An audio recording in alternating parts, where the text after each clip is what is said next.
ആമേൻ, ആമേൻ. കർത്താവിൻ്റെ പ്രാർത്ഥന കേട്ടതിനായി കർത്താവിന് ഹൃദയംഗമായി നന്ദി പറഞ്ഞാട്ട്. ഹല്ലേലൂയ. സ്തോത്രം, സ്തോത്രം, സ്തോത്രം. വീണ്ടും ദൈവസന്നിധിയിൽ നമുക്ക് ഒരുമിച്ച് കടന്നു വരുവാൻ കർത്താവ് നമ്മെ സഭയായി ഒരവസരം കൂടെ കർത്താവ് നമുക്ക് നൽകി തന്നല്ലോ. അതിനുള്ള സ്വാതന്ത്ര്യം കർത്താവ് ഈ രാജ്യത്ത് നമുക്ക് നൽകി തരുന്നല്ലോ. കർത്താവിന് നമുക്ക് നന്ദി പറയാം. ഇന്ന് രാത്രിയും ദൈവസന്നിധിയിലായിരിക്കുമ്പോൾ തിരുവഴുത്തിൻ്റെ പൊരുളുകളെ കർത്താവിൻ്റെ ആത്മാവ് തന്നെ നമുക്ക് തിരിച്ചു തരട്ടെ. വീണ്ടും ചില ആഴ്ചകൾക്ക് ശേഷം നിങ്ങളെ വചനത്താൽ ശുശ്രൂഷിപ്പാൻ എളിവനും ലഭിച്ച ഈ അവസരത്തിന് ദൈവസഭയ്ക്കും ദൈവദാസനും അതുപോലെ കർത്താവിന് നന്ദി പറയുന്നു. ഇന്ന് രാത്രിയിൽ ദൈവസന്നിധിയിലായിരിക്കുമ്പോൾ ദൈവാത്മാവ് നമ്മോട് സംസാരിക്കട്ടെ.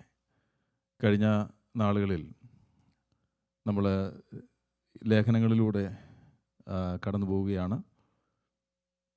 എഫേസ്യ ലേഖനത്തിൻ്റെ 2 അധ്യായങ്ങൾ നമ്മൾ ആദ്യമേ ചില വർഷങ്ങൾക്ക് മുമ്പേ ധ്യാനിച്ചു. അതിനുശേഷം യാക്കോബിൻ്റെ ലേഖനം നമ്മൾ ധ്യാനിച്ചു. യോഹന്നാൻ്റെ 1, 2, 3 ലേഖനങ്ങൾ നമ്മൾ ധ്യാനിക്കുകയുണ്ടായി. ഗലാത്യ ലേഖനം ധ്യാനിക്കുകയുണ്ടായി. പത്രോസിൻ്റെ 2 ലേഖനങ്ങൾ നമ്മൾ ധ്യാനിച്ചു. ദൈവത്തിൻ്റെ നാമങ്ങൾ എന്നുള്ളൊരു വിഷയം നമ്മൾ ധ്യാനിക്കുകയുണ്ടായി. അതുപോലെ തന്നെ പെർസിക്യൂട്ടഡ് ആയിട്ടുള്ള ദൈവജനം, ദൈവദാസന്മാർ, അതിനെ സംബന്ധിച്ചുള്ള ചില പഠനങ്ങൾ നമ്മൾ നടത്തുകയുണ്ടായി. അവസാനമായി പരമാധികാരിയായ ദൈവം എന്നുള്ള വിഷയം, സോവറിനിറ്റി ഓഫ് ഗാഡ് എന്നുള്ള വിഷയം നമ്മൾ ധ്യാനിച്ചു. ഇന്ന് രാത്രിയിൽ ദൈവം അനുവദിക്കുന്ന സമയത്തോളം മറ്റൊരു ലേഖനത്തിലൂടെ നമ്മുടെ പഠനം ചെയ്യുവാനാണ് കർത്താവിൽ ശരണപ്പെടുന്നത്. നാം ദൈവസന്നിധിയിൽ ദൈവ വചനത്തിനു മുമ്പിലായിരിക്കുമ്പോൾ അതിൻ്റെ പൊരുളുകളെ തിരിച്ചറിയേണ്ടത് വചനം എഴുതിയ അല്ലെങ്കിൽ വചനത്തിൻ്റെ ഉടമസ്ഥനായ ദൈവത്തിൻ്റെ ആത്മാവ് തന്നെയാണ്. ദൈവദാസന്മാർ ദൈവസന്നിധിയിലിരുന്ന് ആ വചനം പ്രിപ്പയർ ചെയ്ത് അത് ദൈവജനത്തിനു മുമ്പിൽ അത് പ്രസൻറ്റ് ചെയ്യുന്നു. അത് ദൈവാത്മാവിനാലാണ് അത് ചെയ്യുന്നത്. എന്നാൽ നമുക്ക് അപ്പോസ്തല പ്രവൃത്തിയിൽ ഒരു സംഭവം നമ്മൾ പലപ്പോഴും റെഫർ ചെയ്യാറുണ്ട്. അതിൻ്റെ 15-ാം അധ്യായത്തിൽ 16-ാം അധ്യായത്തിൽ ഇത് രക്ഷയ്ക്ക് മുമ്പുള്ള കാര്യമാണെങ്കിലും രക്ഷിക്കപ്പെട്ട ഒരു ദൈവവൈതലിലും ദൈവത്തിൻ്റെ ആത്മാവ് തന്നെയാണ് അവൻ്റെ ഹൃദയത്തെ ദൈവവചനം കേൾക്കാനായി പാകമാക്കേണ്ടത്. 16-14 തുയത്തര പട്ടണക്കാരിയും രക്താംബരം വിൽക്കുന്നവളുമായ ലുദിയ എന്നു പേരുള്ള ദൈവഭക്തയായ ഒരു സ്ത്രീ കേട്ടുകൊണ്ടിരുന്നു. പൗലോസ് സംസാരിച്ച് ശ്രദ്ധിക്കേണ്ടതിന് കർത്താവ് അവളുടെ ഹൃദയം തുറന്നു. ഇംഗ്ലീഷിൽ അത് കുറച്ചുകൂടെ വ്യക്തമാണ്. The lord opened her heart to respond to the things spoken by Paul. Paulose പറഞ്ഞ കാര്യങ്ങളോട് പ്രതികരിക്കാൻ തക്കവണ്ണം ദൈവത്തിൻ്റെ ആത്മാവ് അവളുടെ ഹൃദയത്തെ തുറന്നു എന്നാണ് അവിടെ എഴുതിയിരിക്കുന്നത്. ഇന്ന് രാത്രിയിലും ആ ഒരു പ്രാർത്ഥനയോടുകൂടെ നമുക്ക് ദൈവസന്നിധിയിൽ ആയിരിക്കാം.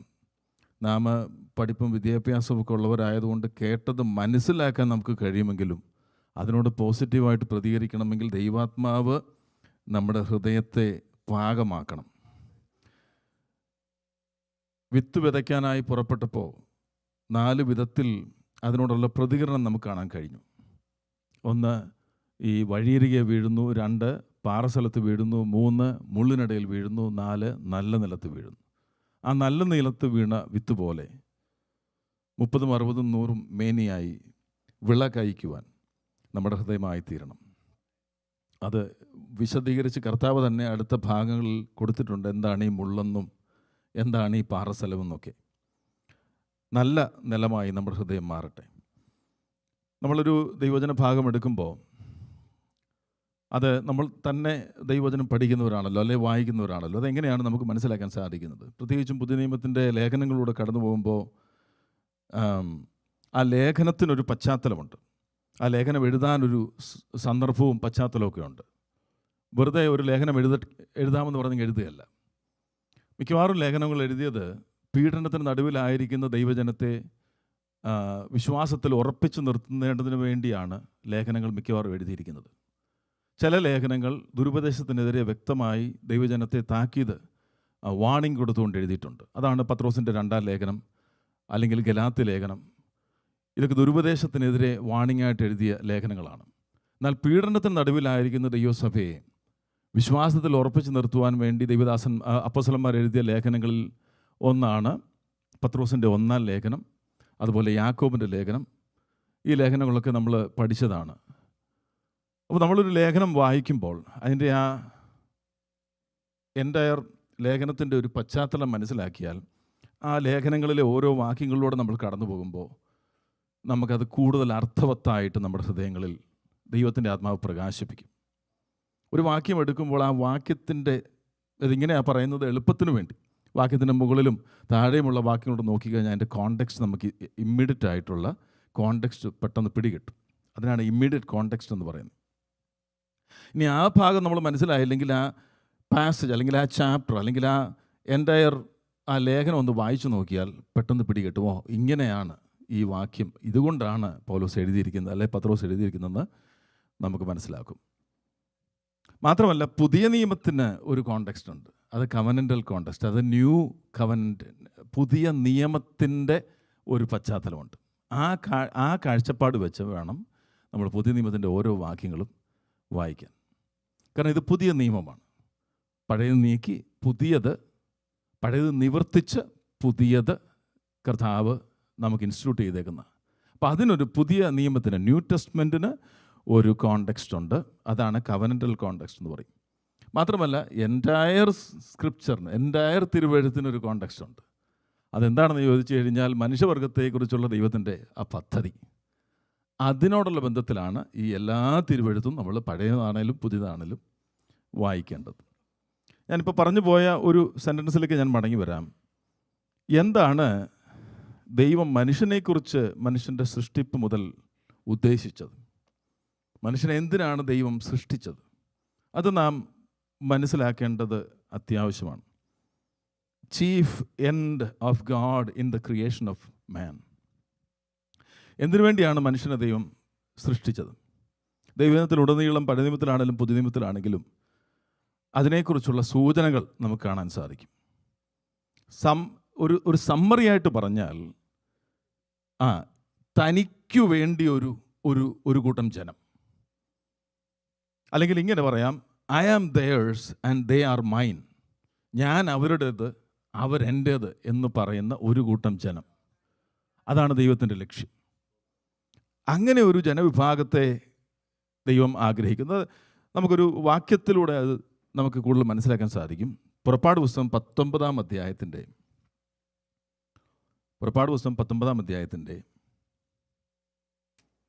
5-6 വാക്യങ്ങൾ. Exodus chapter 19 verse 5 and 6.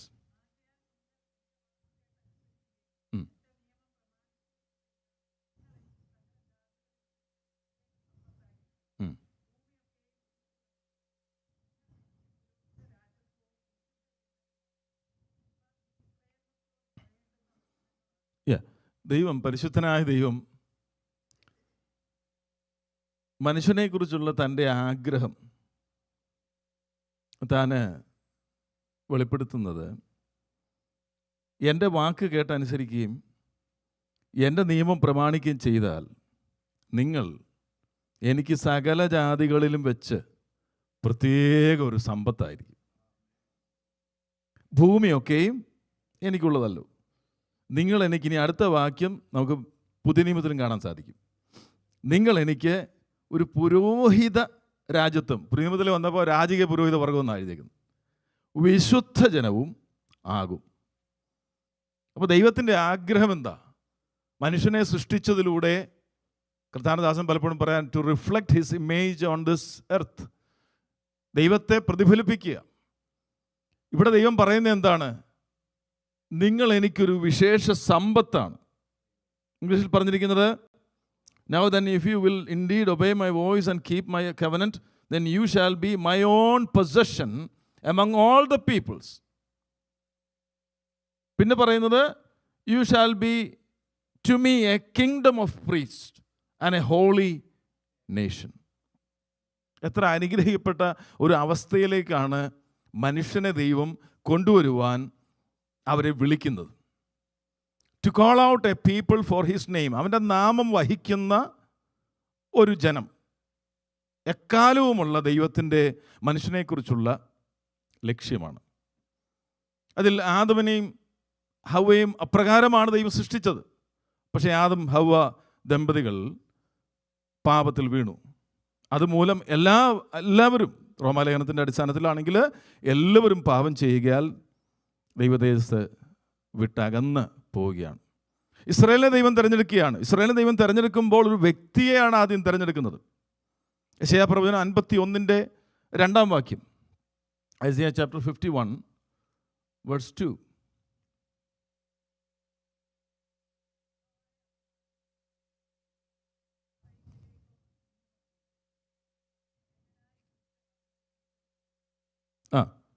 ഞാൻ അവനെ ഏകനായി വിളിച്ചു. ഇസ്രായേലിനോടുള്ള ബന്ധത്തിലാണ് പറയുന്നത്. പക്ഷെ തുടക്കം എന്ന് പറഞ്ഞാൽ ഒരു വ്യക്തിയെയാണ് ദൈവം വിളിക്കുന്നത്. ഏകനായി വിളിച്ച് അവനെ അനുഗ്രഹിച്ച് വർദ്ധിപ്പിച്ചിരിക്കുന്നു. നെഹമ്യാവിൻ്റെ പ്രവചന പുസ്തകം അതിൻ്റെ 9-ാം അധ്യായത്തിൻ്റെ അതിൻ്റെ 7-8 വാക്യങ്ങളിൽ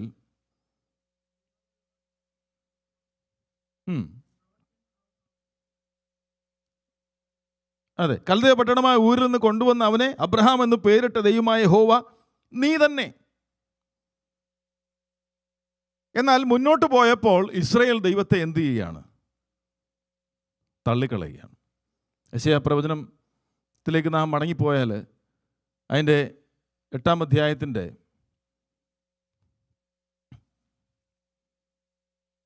7-8 വാക്യങ്ങളിൽ അത് കാരണത്താൽ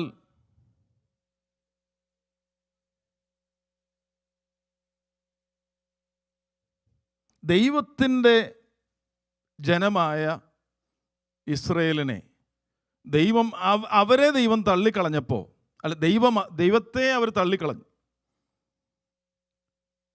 നമുക്കത് കൂടുതൽ വ്യക്തമാകുന്നത് യെശയ്യാ പ്രവചനം 1:4 നമുക്ക് കാണുവാൻ കഴിയും.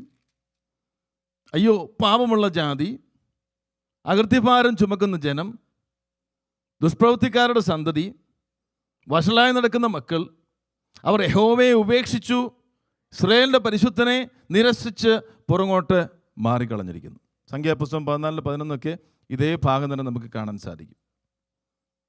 അപ്പോൾ ആദം പാപത്തിൽ വീണു ദൈവതേജസ്സില്ലാത്തവനായി തീർന്നു. ദൈവം ഇസ്രായേലിനെ ഒരു മനുഷ്യനിലൂടെ തിരഞ്ഞെടുത്തു. ഇസ്രായേലും ദൈവത്തെ എന്ത് ചെയ്യുകയാണ്? തള്ളിക്കളയുക. എന്താണ് ദൈവത്തിൻ്റെ മനുഷ്യനെക്കുറിച്ചുള്ള ലക്ഷ്യം? തൻ്റെ നാമം വഹിക്കുന്ന, തനിക്കൊരു പ്രത്യേക സമ്പത്തായിരിക്കുന്ന ഒരു ജനം. ആ പദ്ധതിക്ക് ദൈവം വ്യത്യാസപ്പെടുത്തിയിട്ടില്ല.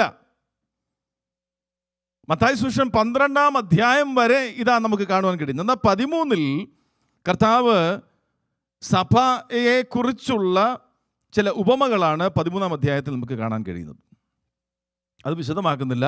അപ്പോസ്തല പ്രവൃത്തി 2-ാം അധ്യായത്തിലേക്ക് വന്നപ്പോൾ ആ പ്രത്യേക സമ്പത്തായിരിക്കുന്ന ഒരു ഗ്രൂപ്പായി സഭ അവിടെ ഇൻസ്റ്റിറ്റ്യൂട്ട് ചെയ്യപ്പെട്ടിരിക്കുകയാണ്.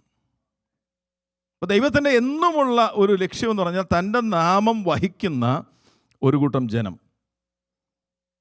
ആ ജനത്തെ സംബന്ധിച്ചാണ് മത്തായി 16-ലേക്ക് വന്നപ്പോൾ കർത്താവ് പറയുന്നത്, I will build my church and the gates of hell will not prevail against it. ഞാൻ എൻ്റെ സഭയെ പണിയും, പാതാള ഗോപുരങ്ങൾ അതിനെ ജയിക്കുകയില്ല. ആദം പാപം ചെയ്ത് ദൈവതേജസ്സില്ലാത്തവനായി തീർന്നു. ഇസ്രായേൽ ദൈവത്തെ തള്ളിക്കളയുന്നു. ദൈവത്തിൻ്റെ ലക്ഷ്യം പിന്നെയും മാറുന്നില്ല. തനിക്ക് പ്രത്യേക സമ്പത്തായിരിക്കേണ്ടതിന്, ഒരു വിശുദ്ധ ജനമായിരിക്കേണ്ടതിന്, രാജകീയ പുരോഹിത വർഗമായിരിക്കേണ്ടതിന് ഒരു കൂട്ടം ജനത്തെ വീണ്ടും ദൈവം തിരഞ്ഞെടുത്തു. ആ തിരഞ്ഞെടുപ്പിന് കീഴിലുള്ളവരാണ് ദൈവസഭ. ആ സഭയെക്കുറിച്ച് കർത്താവ് പറയുന്നത്, അതെൻ്റെ സഭയാണ്, ഞാനാണ് അതിനെ പണിയുന്നത്. The church is Christ. ക്രിസ്തുവിൻ്റെതാണ് ദൈവസഭ. ഇങ്ങനെ പറയാം, the church on earth is the visible representation of the life of Christ.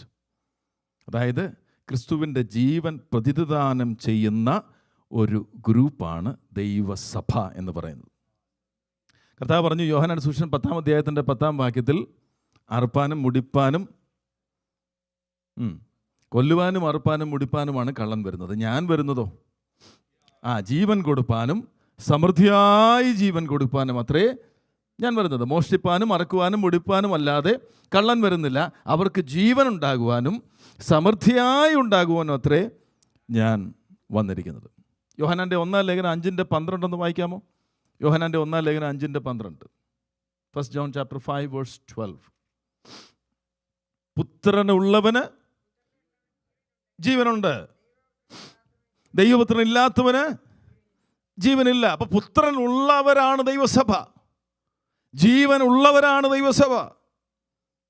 യോഹന്നാന്റെ 1 ലേഖനം 2:25 പറഞ്ഞിരിക്കുന്നത് ഇതാകുന്നു അവൻ നമുക്ക് നൽകി തന്ന വാഗ്ദത്തം, അത് നിത്യജീവൻ തന്നെ. യോഹന്നാൻ സുവിശേഷം 14:6 കർത്താവ് പറയാം, ഞാൻ തന്നെ വഴിയും സത്യവും ജീവനും ആകുന്നു. അപ്പോൾ പുതിയ നിയമത്തിൽ ദൈവത്തിൻ്റെ പദ്ധതി മാറുന്നില്ല. തനിക്ക് പ്രത്യേക സമ്പത്തായി തൻ്റെ നാമം വഹിക്കുന്ന ഒരു വിശുദ്ധ രാജകീയ പുരോഹിത വർഗം, അതാണ് ദൈവത്തിൻ്റെ പദ്ധതി. അപ്പോസ്തല പ്രവൃത്തി 15:14. Acts of the Apostles chapter 15 verse 14. ജാതികളിൽ നിന്ന് ഒരു ജനത്തെ എടുത്തുകൊള്ളുവാൻ ആദ്യമായി കടാക്ഷിച്ചത് ശിമോൻ, അത് പത്രോസ് വിവരിച്ചുവല്ലോ എന്ന് പൗലോസ് ഇവിടെ പറയുകയാണ് യെരുശലേം കൗൺസിലിൽ വെച്ചിട്ട്.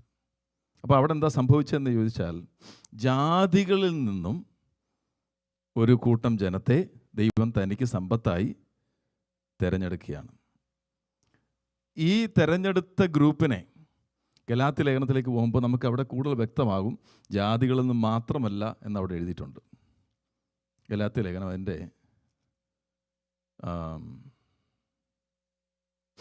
3-ാം അധ്യായത്തിൻ്റെ 28. അവിടെ ജാതിയിൽ മാത്രമല്ല, യഹൂദനെന്നില്ല, യവനനെന്നില്ല, ദാസനെന്നില്ല, സ്വതന്ത്രനെന്നില്ല, ആണെന്നില്ല, പെണ്ണെന്നുമില്ല, നിങ്ങളെല്ലാവരും ക്രിസ്തേശുവിൽ ഒന്നത്രേ. അപ്പോൾ ജാതിയെന്നില്ല, യഹൂദനെന്നില്ല, യവനനെന്നില്ല, ആണെന്നില്ല, പെണ്ണെന്നില്ല, സ്വതന്ത്രനെന്നില്ല, ദാസനെന്നില്ല, ഒരു വ്യത്യാസവുമില്ല. ക്രിസ്തേശുവിൽ, ക്രിസ്തുവിനോട് ചേർന്ന്. അതിന് മുമ്പേ കർത്താവിനോടുള്ള ഐക്യത അവിടെ കാണാം, സാരൂപ്യം അവിടെ കാണാം, ഐക്യമത്വം അവിടെ കാണാം. അതിന് സ്നാനം എന്നുള്ള ആ പ്രക്രിയയുടെ ഒരു ദർശനം അവിടെ കാണിക്കുന്നുണ്ട്. അതിലൂടെ കർത്താവുമായി ചേർന്ന നാം, അങ്ങനെ പറഞ്ഞിരിക്കുന്നത്, ക്രിസ്തുവിനോട് ചേരുവാൻ സ്ഥാനമേറ്റിരിക്കുന്ന നിങ്ങളെല്ലാവരും ക്രിസ്തുവിനെ ധരിച്ചിരിക്കുന്നു. അതിൽ യഹൂദനെന്നില്ല, യവനനെന്നില്ല, ദാസനെന്നില്ല, സ്വതന്ത്രനെന്നില്ല, ആണെന്നില്ല, പെണ്ണുമെന്നില്ല, നിങ്ങളെല്ലാവരും ക്രിസ്തേശുവിൽ ഒന്നത്രേ. തനിക്ക് വേണ്ടി സമ്പത്തായി തൻ്റെ നാമം പേറുന്ന ഒരു വിശുദ്ധ രാജകീയ പുരോഹിത വർഗം, അതാണ് ദൈവസഭ. അത് ഞാനീ പറഞ്ഞ അതേ വാക്യമാണ് പത്രോസിൻ്റെ 1-ാം ലേഖനം 2-ാം അധ്യായത്തിൻ്റെ 9-10 വാക്യങ്ങളിൽ പറഞ്ഞിരിക്കുന്നത്.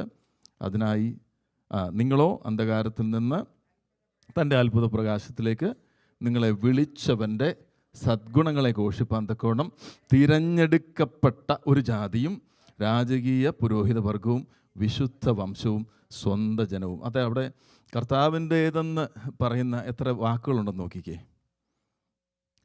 നിങ്ങളോ അന്ധകാരത്തിൽ നിന്ന് തൻ്റെ അത്ഭുത പ്രകാശത്തിലേക്ക്, പിന്നെ വിളിച്ചവൻ്റെ, കണ്ടോ, പിന്നെ തിരഞ്ഞെടുക്കപ്പെട്ട ജാതിയും രാജകീയ പുരോഹിത വർഗവും വിശുദ്ധ വംശവും സ്വന്ത ജനവും. നാം ദൈവത്തിൻ്റെ സ്വന്ത ജനമാണെന്ന് ബോധ്യമുള്ളവർ കർത്താവിനെ എന്ന് സ്തുതിച്ചാട്ട്. ദൈവത്തിൻ്റെ സ്വന്ത ജനമാണ് നാം. ഹല്ലേലൂയ. ഞാൻ മുമ്പ് പറഞ്ഞ പോലെ ദൈവസഭ എന്ന് പറയുന്നത് കർത്താവിൻ്റെ ജീവൻ പ്രതിദാനം ചെയ്യുന്നതാണ്. മാത്രമല്ല, it's also the extension of the ministry of Christ. കർത്താവ് എന്ന ശുശ്രൂഷയും കൂടെ എക്സ്റ്റൻഷൻ ആണ് ദൈവസഭ ചെയ്യുന്നത്. അപ്പോൾ ചോദ്യം ഇതാണ്,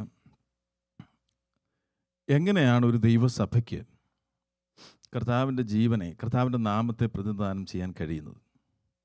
രണ്ടാമത്തെ ചോദ്യം നമ്മളോട് തന്നെ നാം ചോദിക്കേണ്ടത്, are we a church who is the extension of Christ life? ക്രിസ്തുവിൻ്റെ ജീവൻ മറ്റുള്ളവരിലേക്ക് വ്യാപിപ്പിക്കുന്ന ഒരു സഭയാണോ നമ്മുടെ സഭ?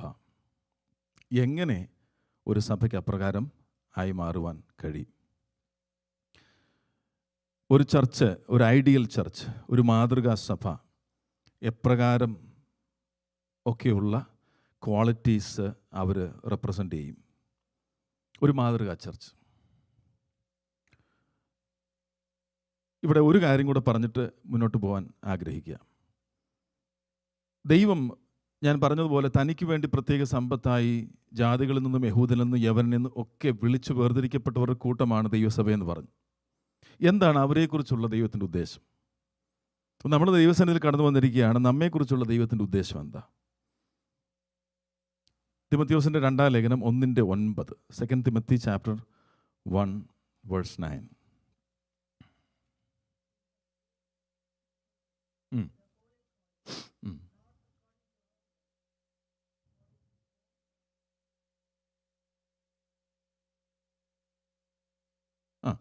അവിടെ പറഞ്ഞിരിക്കുന്നത് നമ്മെ വിളിച്ച വിളിയെക്കുറിച്ചാണ് പറഞ്ഞിരിക്കുന്നത്. എന്താ പറഞ്ഞറിയാം? അവൻ നമ്മെ രക്ഷിക്കുകയും വിശുദ്ധ വിളി കൊണ്ട് വിളിക്കുകയും ചെയ്തത് നമ്മുടെ പ്രവൃത്തികൾ നിമിത്തമല്ല, സകല കാലത്തിന് മുമ്പേ ക്രിസ്തുയേശുവിൽ നൽകിയിരിക്കുന്നതാണ്. ഇനിയിപ്പോൾ താഴോട്ടുള്ള കാര്യങ്ങളൊക്കെ വിശദമാക്കേണ്ടതാണ്, മറ്റൊരു സമയത്ത് ഇത് വിശദമാക്കാം.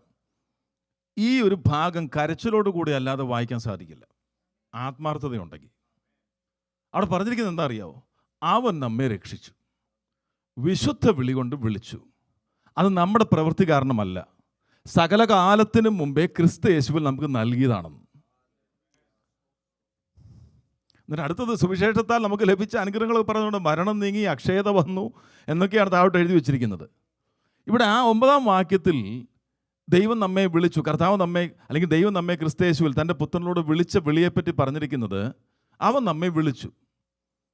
പിന്നെ അടുത്ത് പറഞ്ഞിരിക്കുന്നത് വിശുദ്ധ വിളി കൊണ്ടാണ് നമ്മെ വിളിച്ചത്. ഈ വിശുദ്ധ വിളി എന്നുള്ളത് കൊണ്ട് 2 അർത്ഥമാണുള്ളത്. ഒന്ന്, വിളിച്ചവൻ്റെ ക്വാളിറ്റി അവിടെ കാണുന്നത്. ഒരു മന്ത്രി വിളിക്കുമ്പോൾ മന്ത്രി വിളിച്ചെന്നല്ലേ പറഞ്ഞേ? ഇന്ന് പറഞ്ഞ പോലെ വിശുദ്ധനാണ് നമ്മെ വിളിച്ചത്. അതുകൊണ്ട് ആ വിളിയുടെ പ്രത്യേകത എന്ന് പറയുന്നത് വിശുദ്ധ വിളിയാണ്. 2, വിശുദ്ധരാകേണ്ടതിന് വേണ്ടിയാണ് വിളിച്ചേക്കുന്നത്. എഫേസ്യരിലാണ് 1:4 എഴുതിയിരിക്കുന്നത്, ലോകസ്ഥാപനത്തിന് മുമ്പേ നമ്മെ തിരഞ്ഞെടുത്തത് എന്തിനു വേണ്ടിയാ? വിശുദ്ധരും നിഷ്കളങ്കരും ആകേണ്ടതിന് വേണ്ടിയാണ്. നിഷ്കളങ്കരും ആയതുകൊണ്ടല്ല, ആകേണ്ടതിന് വേണ്ടി. എന്താ വിശുദ്ധൻ എന്നുള്ള വാക്കിൻ്റെ അർത്ഥം? മോറലി പെർഫെക്റ്റ് എന്നുള്ള അർത്ഥമുണ്ട്, തീർച്ചയായിട്ടും ഉണ്ട്. എന്നാൽ അതിനേക്കാൾ ഉപരി തനിക്ക് വേണ്ടി സെപ്പറേറ്റഡ് ആയിട്ടൊരു ഗ്രൂപ്പ് എന്നായിട്ട് അർത്ഥം. സെപ്പറേറ്റഡ്, വേർതിരിക്കപ്പെട്ടവർ. ഉദാഹരണം ഞാൻ പലവട്ടം പറഞ്ഞിട്ടുള്ളതാ, റിപ്പീറ്റ് ചെയ്യുന്നത് ക്ഷമിക്കണം. പഴയ നിയമത്തിലെ ഒരു കോണ്ടെക്സ്റ്റിൽ എടുത്താൽ, പുതിയ ആലയത്തിലേക്ക് അവർ പാത്രങ്ങൾ കൊണ്ടുവന്നു. പാത്രങ്ങൾ കൊണ്ടുവന്നപ്പോൾ ദൈവം പറയുകയാണ് അതിനെ വിശുദ്ധീകരിക്കാൻ. മോശയ്ക്ക് വേണേൽ ചോദിക്കാം, ഇതിപ്പോൾ ഉണ്ടാക്കിക്കൊണ്ട് കൊണ്ടുവന്നേ ഉള്ളൂ, വേറെ ഒന്നിനു വേണ്ടി ഉപയോഗിച്ചിട്ടുള്ളതല്ല, പിന്നെന്തിനാ ഇത് വിശുദ്ധീകരിക്കുന്നതെന്ന് ചോദിച്ചാൽ, ഇനിയും ഈ പാത്രങ്ങൾ ആലയത്തിലെ ഉപയോഗത്തിന് വേണ്ടി മാത്രം സെപ്പറേറ്റ് ചെയ്യുക. നമ്മെ ദൈവം തിരഞ്ഞെടുത്തപ്പോൾ നമ്മൾ ആദ്യം വായിച്ചത് തനിക്ക് വേണ്ടി സെപ്പറേറ്റഡ് ആയിട്ടൊരു ഗ്രൂപ്പാണ്.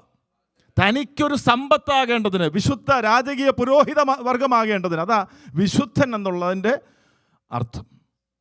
ഇവിടെ പറഞ്ഞിരിക്കുന്ന വിശുദ്ധ വിളി കൊണ്ട് വിളിക്കുകയും ചെയ്തത് നമ്മുടെ പ്രവൃത്തി കാരണമേ അല്ല. തെരഞ്ഞെടുപ്പിൻ്റെ കാര്യം അവിടെ പറയുന്നത്. പിന്നെ എന്താ? സകല കാലത്തിന് മുമ്പേ എന്ന് പറഞ്ഞാൽ, കാലം എന്ന ആ വ്യവസ്ഥ മനുഷ്യന് വേണ്ടി ദൈവം ഇൻസ്റ്റിറ്റ്യൂട്ട് ചെയ്തതാണ്. അത് മനസ്സിലാക്കണമെങ്കിൽ നമ്മളൊരു റെയിൽവേ പാളത്തിൽ പോയി നിന്നാൽ മതി. റെയിൽവേ പാളത്തിലേക്ക് പോയി നിൽക്കുമ്പോൾ അതിൻ്റെ 2 അറ്റവും നമുക്ക് കാണാൻ പറ്റുമോ? ഇല്ല. അങ്ങോട്ട് നോക്കുമ്പോൾ അങ്ങ് കിടക്കുക, തിരിച്ച് ഈ സൈഡിലോട്ട് നോക്കുമ്പോഴും കിടക്കുക. അതാണ് നിത്യത എന്ന് പറഞ്ഞാൽ. 2 അറ്റവും കാണത്തില്ല. ആ സമയത്താണ് ദൈവം മനുഷ്യനെ സൃഷ്ടിക്കാൻ തീരുമാനിച്ചത്. അവനു വേണ്ടിയാണ് ടൈം ഉണ്ടാക്കിയത്, കാലം ഉണ്ടാക്കി.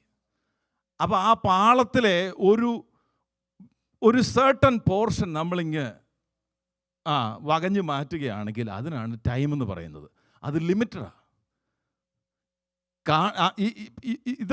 ഇത് പാളമാണെങ്കിൽ ഇവിടം തൊട്ട് ഇവിടം വരെ ഉള്ളത് മാത്രമേ ഉള്ളൂ ടൈം. ആ ടൈമിലെ ഏതെങ്കിലും ഒരു ചെറിയ കണിക മാത്രമാണ് നമ്മൾ. അതിനകത്തൊരു 80, 90, 100 വർഷമേ ഉള്ളൂ നമുക്ക്. നമ്മെ തെരഞ്ഞെടുത്തത് ഈ ടൈമിലല്ലെന്നാണ് ഞാൻ പറയാൻ വന്നത്. അവിടെ അത് എഴുതി വെച്ചിട്ടുണ്ട്, സകല കാലത്തിനു മുമ്പേ. അതുകൊണ്ടാണ് ഞാൻ പറഞ്ഞത്, നമ്മൾ ദൈവസന്നിധിയിൽ വന്നത് ഒരു ദൈവദാസൻ വിളിച്ചുകൊണ്ടായിരിക്കാം, ട്രാക്റ്റിൽ ആ ദൈവദാസൻ തന്നതായിരിക്കാം. മുഖാന്തരങ്ങൾ പലതാണെങ്കിലും ഇതിന് പിന്നിൽ പ്രവർത്തിച്ചത് പിതാവ് തന്നെയാണ്. അത് പലപ്പോഴും നമുക്ക് ഉൾക്കൊള്ളുവാൻ കഴിയത്തില്ല, കാരണം നമ്മുടെ മാനുഷിക ബുദ്ധിക്ക് അതീതമാണ് ദൈവത്തിൻ്റെ തിരഞ്ഞെടുപ്പ്. അപ്പോൾ ദൈവത്തെ സ്തുതിക്കുവാനും ദൈവത്തെ മഹത്വപ്പെടുത്തുവാനും ആരുടെയും പ്രേരണ കൂടാതെ കഴിയണമെങ്കിൽ ഈ 9-ാം വാക്യം ഒന്ന് വായിച്ചാൽ മതി. അവൻ നമ്മെ രക്ഷിച്ചു, വിശുദ്ധ വിളി കൊണ്ട് വിളിച്ചത് നമ്മുടെ പ്രവൃത്തി കാരണമല്ല, സകലകാലത്തിന് മുമ്പേ അത് ക്രിസ്തയേശുവിൽ നൽകിയിരിക്കുന്നു. സ്തോത്രം, സ്തോത്രം, സ്തോത്രം, സ്തോത്രം, സ്തോത്രം. അപ്പം കാലമെന്നൊന്നില്ലാതിരിക്കെ ദൈവം ഉണ്ടായിരുന്നു. പുരാതനകാല നിത്യതയിൽ ദൈവം വസിക്കുന്ന ആ ഒരു അവസ്ഥയിൽ ദൈവത്തിൻ്റെ തിരഞ്ഞെടുപ്പ് എൻ്റെ മേൽ വന്നു. അതവിടെ എഴുതിയിട്ടുണ്ട്, പ്രത്യേകം എഴുതിയിട്ടുണ്ട്. അത് ഇവിടെ മാത്രമല്ല, പലയിടങ്ങളിൽ എഴുതിയിട്ടുണ്ട് പ്രവൃത്തി കാരണമല്ലെന്ന്. എഫെസ്യർ 2:8 വരെ എഴുതിയിട്ടുണ്ട്, കൃപയാലല്ലോ വിശ്വാസം മൂലം രക്ഷിക്കപ്പെട്ടിരിക്കുന്നത്, അത് നിങ്ങൾ കാരണമല്ല, ദൈവത്തിൻ്റെ ദാനമത്രയാകുന്നു, ആരും പ്രശംസിക്കാതിരിപ്പാൻ പ്രവൃത്തികൾ കാരണമല്ല. ഇത്ര ക്ലിയർ ആയിട്ടാണ് ദൈവത്തിൻ്റെ പരിശുദ്ധാത്മാവ് പൗലോസിലൂടെ നമ്മുടെ തെരഞ്ഞെടുപ്പിനെ കുറിച്ചുള്ള വെളിപ്പാട് അവിടെ കൊടുത്തിരിക്കുന്നത്. പ്രവൃത്തികൾ കാരണമല്ല, പ്രവർത്തിക്കരുതെന്നുള്ളതല്ല, അത് പിന്നീടാണ് വരുന്ന പ്രവൃത്തി. യഥാർത്ഥത്തിലൊരു ഭക്തനാണെങ്കിൽ അവൻ ദൈവപ്രസാദപ്രകാരം പ്രവർത്തിക്കുന്നവനായി മാറും. പക്ഷെ തിരഞ്ഞെടുപ്പിന് നമ്മുടെ പ്രവൃത്തി കാരണമല്ല, അത് ദൈവത്തിൻ്റെ കൃപ ഒന്ന് മാത്രമാണ്. അപ്പോൾ അങ്ങനെയാണ് നമ്മെ തിരഞ്ഞെടുത്തത്. അപ്പോൾ അതാണ് നമ്മൾ 1:9 കണ്ടത്. എന്തിനാ തിരഞ്ഞെടുത്തത്? അതല്ലേ ചോദ്യം. എന്തിനാ തിരഞ്ഞെടുത്തത്? അത് നമുക്ക് റോമാലേഖനം 8:28 മുതൽ 30 വരെയുള്ള വാക്യങ്ങൾ കാണാം. ദൈവത്തെ സ്നേഹിക്കുന്നവർക്ക് നിർണയപ്രകാരം വിളിക്കപ്പെട്ടവർക്ക് ദൈവം സകലവും നന്മയ്ക്ക് കൂടി വ്യാപരിക്കുന്നെന്ന് നാം അറിയുന്നു. അവൻ മുന്നറിഞ്ഞവരെ തൻ്റെ പുത്രൻ അനേക സഹോദരന്മാരിൽ ആദിജാതനാകേണ്ടതിന് അവൻ്റെ പുത്രൻ്റെ സ്വരൂപത്തോട് അനുരൂപമാകാൻ മുൻ നിയമിച്ചിരിക്കുന്നു. എന്തിനാണ് നമ്മെ മുൻ നിയമിച്ചിരിക്കുന്നത്? അവിടുത്തെ ലക്ഷ്യം എന്താ? വിളിച്ചതിൻ്റെ ലക്ഷ്യം എന്താ? അവൻ്റെ പുത്രനെ പോലെ ആക്കി തീർക്കണം. ഇതല്ലാതെ വേറെ ഒരു ലക്ഷ്യവും കാണിച്ചു തരാമോ? പറഞ്ഞു സുവിശേഷീകരണം. ഓഫ് കോഴ്സ്, സുവിശേഷീകരണം കൽപ്പന പ്രകാരം ചെയ്യുന്നതാണോ? കർത്താവിനോടുള്ള സ്നേഹത്തിൽ ചെയ്യേണ്ടതല്ലേ? വിളിച്ചതിൻ്റെ ലക്ഷ്യം അവൻ്റെ പുത്രനെ പോലെ ആയിത്തീർക്കാൻ, അല്ലാതെ മറ്റൊരു ലക്ഷ്യമില്ല. ഇവിടെ എന്താ നമ്മെ, കാരണം ഇവിടെ പറഞ്ഞിരിക്കുന്നത് നിയമിച്ചിരിക്കുകയാണ്. എന്തിനു വേണ്ടിയാണ് നിയമിച്ചേക്കുന്നത്? തൻ്റെ പുത്രൻ അനേക സഹോദരന്മാരിൽ ആദിജാതനാകേണ്ടതിന് അവൻ്റെ സ്വരൂപത്തോട് അനുരൂപരാകാൻ മുൻ നിയമിക്കപ്പെട്ടവരാണ് ഈ പ്രത്യേക സമ്പത്തായി വിളിക്കപ്പെട്ട ഈ ദൈവസഭ. ഇവിടെ ഇരിക്കുന്ന ഓരോ ദൈവപദനെ കുറിച്ചുള്ള ദൈവത്തിൻ്റെ ഉദ്ദേശം എന്ന് പറയുന്നത് വിളിച്ചവനെ പോലെ ആയി മാറുക, ദൈവപുത്രനെ പോലെ ആയി മാറുക. എഫെസ്യർ 4:13 വാക്യത്തിൽ, എഫെസ്യർ 4:13,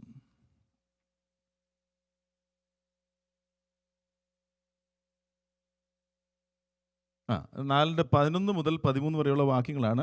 ദൈവസഭയ്ക്ക് അതിനുവേണ്ടി ദൈവം കൊടുത്തിരിക്കുന്ന 5 വിധത്തിലുള്ള ശുശ്രൂഷയുണ്ട്.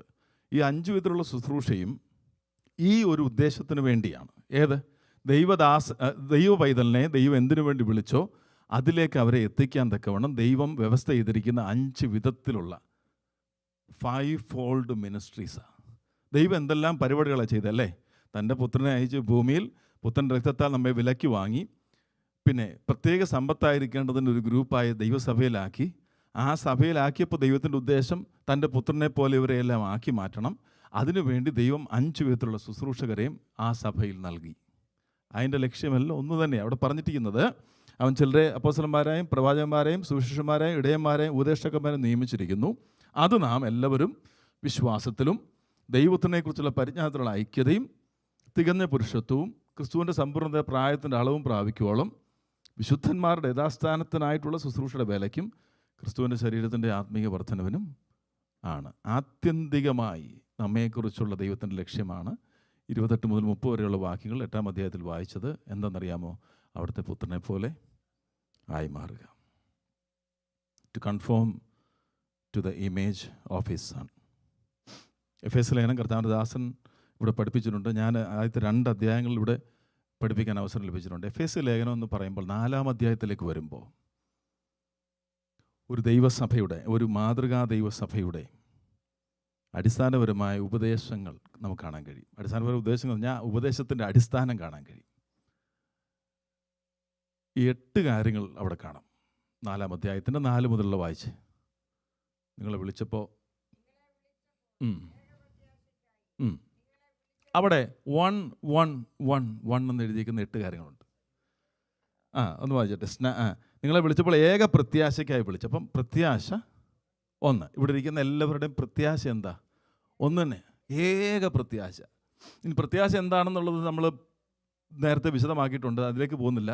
എങ്കിലും ഒന്ന് ഓർമ്മപ്പെടുത്തലിന് വേണ്ടി പറയുകയാണ്. റോമാലേഖനം 8-ാം അധ്യായത്തിൻ്റെ 18 മുതലുള്ള വാക്യങ്ങൾ വായിക്കുമ്പോൾ നമുക്കവിടെ കാണാൻ കഴിയും എന്താണ് ഒരു ദൈവത്തിൻ്റെ പ്രത്യാശ. ആത്മാവെന്ന ആദിദാനം പ്രാപിച്ചിരിക്കുന്ന നാമും നമ്മുടെ ശരീരത്തിൻ്റെ വീണ്ടെടുപ്പായ പുത്രത്വത്തിന് കാത്തിരുന്നുകൊണ്ട് ഉള്ളിൽ ഞരങ്ങുന്നു. ഈ പ്രത്യാശയല്ലോ നാം രക്ഷിക്കപ്പെട്ടിരിക്കുന്നത്. കാണുന്ന പ്രത്യാശയോ പ്രത്യാശയല്ല. എന്താ പ്രത്യാശ? എൻ്റെ ശരീരത്തിനൊരു വീണ്ടെടുപ്പുണ്ടാകും, എൻ്റെ രക്ഷയ്ക്കൊരു പൂർത്തീകരണം ഉണ്ടാകും, ഞാൻ കർത്താവിനെ പോലെ ആയി മാറും. ഇതാ പ്രത്യാശ, ഹോപ്പ്. അത് ഈ കാലത്തിലെ കാര്യങ്ങളല്ലെന്ന് അവിടെ എഴുതി വച്ചേക്കുന്നത്. അപ്പോൾ എന്തുവാ? വരുമാനമുള്ള കാര്യമാണ് പ്രത്യാശ. അപ്പോൾ ഏക പ്രത്യാശ. ഇവിടെ ഇരിക്കുന്ന ഓരോ ദൈവവേദനയോടും ചോദിക്കുമ്പോൾ പറയുന്നത് ഇതേ ആൻസർ: പുത്രനെ പോലെ ആയി മാറണം, രക്ഷയ്ക്കൊരു പൂർത്തീകരണം ഉണ്ടാകും, കർത്താവിൻ്റെ വരവുണ്ടാകണം. ഇതെല്ലാം നമ്മുടെ പ്രത്യാശ. ഇതെല്ലാം വിശദമാക്കുന്നതാണ് ആ വിവിധ നിലകളിൽ. പക്ഷേ അവിടെ പറഞ്ഞിരിക്കുന്നത് എന്തുവാ? ശരീരത്തിന് വീണ്ടെടുപ്പായ പുത്രത്വം. ഹല്ലേലൂയ. അപ്പോൾ ഏക പ്രത്യാശ, ശരീരം ഒന്ന്, ആത്മാവൊന്ന്, കർത്താവൊന്ന്, വിശ്വാസമൊന്ന്, സ്നാനമൊന്ന്,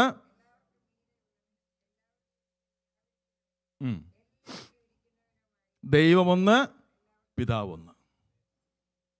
ഒന്ന് ഒന്ന് ഒന്ന് ഒന്ന് ഒന്ന്, ഒരു വ്യത്യാസവുമില്ല. അതാണ് ഒരു ഐഡിയൽ ചർച്ചിൻ്റെ ഡോക്ട്രിൻ. എന്തൊക്കെയാണ് അവിടെ പറഞ്ഞേക്കുന്നത്? പ്രത്യാശ ഒന്ന്, ശരീരം ഒന്ന്, ആത്മാവൊന്ന്, കർത്താവൊന്ന്, വിശ്വാസമൊന്ന്, സ്നാനമൊന്ന്, ദൈവം ഒന്ന്, പിതാവൊന്ന്. ദൈവവും പിതാവും ഒന്നാണെങ്കിൽ 7 പോയിൻ്റായിട്ട് മാറും അത്, അല്ലെങ്കിൽ 8. എത്രയാണെങ്കിലും അവിടെ എല്ലാം പറഞ്ഞിരിക്കുന്ന ഒരു കാര്യമുണ്ട്. എന്താ? വൺനെസ്, ഐക്യത. ഹല്ലേലൂയ. അപ്പോൾ അത് എഫേസ്യ ലേഖനത്തിലേക്ക് 4-ാം അധ്യായത്തിലേക്ക് വന്നപ്പോൾ ഒരു മാതൃകാ സഭയുടെ ഉപദേശങ്ങൾ, അതിൻ്റെ അടിസ്ഥാനം എന്താണെന്ന് കാണാം. എന്നാൽ അപ്പോസ്തല പ്രവൃത്തിയിലേക്ക് വന്നപ്പോൾ നമുക്ക് കാണാൻ കഴിയുന്നത് 2-ാം അധ്യായം തൊട്ട് ആ ദൈവസഭ എങ്ങനെ ഇൻസ്റ്റിറ്റ്യൂട്ട് ചെയ്തിരിക്കുന്നുണ്ട്, ദൈവസഭയുടെ ഹിസ്റ്ററി, ചരിത്രം അവിടെ നമുക്ക് കാണാൻ കഴിയും. എന്നാൽ തെസ്സലോനിക്ക സഭയിലേക്ക് വന്നപ്പോൾ the out working of an ideal church, മാതൃകാ സഭയുടെ ചിത്രമാണ് തെസ്സലോനിക്ക സഭയെ കാണാൻ കഴിയും. The practice of the ideal church, the outworking, the qualities exhibited by the believers in Thessalonica.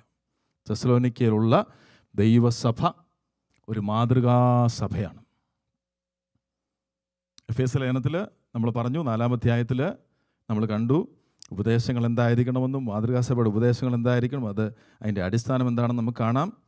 അപ്പോസ്തല പ്രവൃത്തി 2-ാം അധ്യായം മുതൽ നമുക്ക് അതെങ്ങനെയാണ് കർത്താവ് ഇൻസ്റ്റിറ്റ്യൂട്ട് ചെയ്തതെന്ന് നമുക്ക് കാണാം. എന്നാൽ തെസ്സലോനിക്കയിലേക്ക് വന്നപ്പോൾ ഒരു മാതൃകാ സഭ തന്നെ നമുക്കവിടെ കാണാൻ കഴിയും. ദൈവം അനുവദിക്കുന്ന സമയത്തോളം ഈ തെസ്സലോനിക്കർക്കുള്ള 2 ലേഖനങ്ങളാണ് നമ്മൾ ഇന്നു മുതൽ ധ്യാനിപ്പാൻ കർത്താവിൽ ശരണപ്പെടുന്നത്. 1 തെസ്സലോനിയൻസ് ചാപ്റ്റർ 1. നമുക്ക് അതിലേക്ക് നമ്മുടെ ശ്രദ്ധയെ തിരിക്കാം.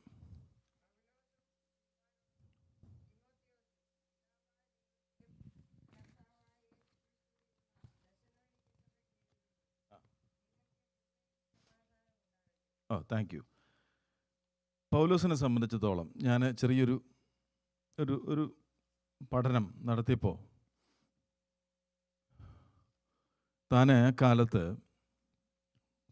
10,000 മുതൽ 15,000 മൈല് സഞ്ചരിച്ച് കർത്താവിൻ്റെ വേല ചെയ്ത ഭക്തനായിരുന്നു.